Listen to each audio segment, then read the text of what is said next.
produit également.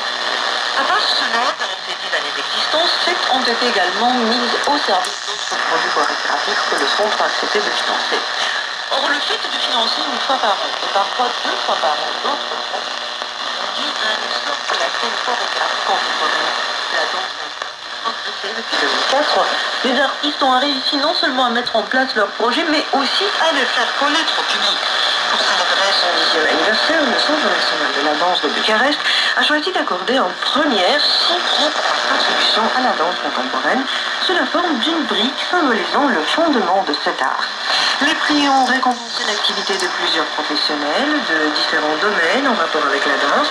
Ioan Tojaru, Mihaela Danci, Cosmin Manolescu, Silvia Gheață, Alexandra Piric, Manuel Pelmuș et Mihai Mihalcea.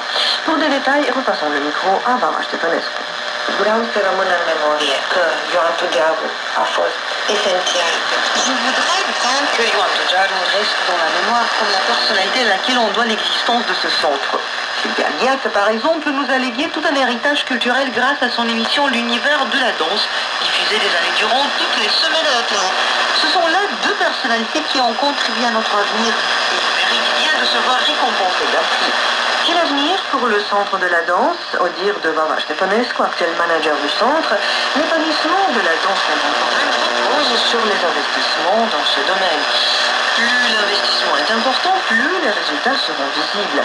Une stratégie que Vava Ștefănescu a baptisée le plan Marshall pour la danse contemporaine et qui comporte 5 grands projets. Le premier porte sur la production de spectacles, le deuxième vise leur distribution.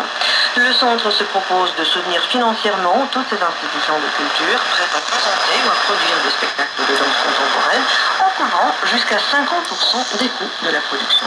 Le troisième projet est un programme éducationnel qui sera mis en place dans les lycées et les écoles de danse.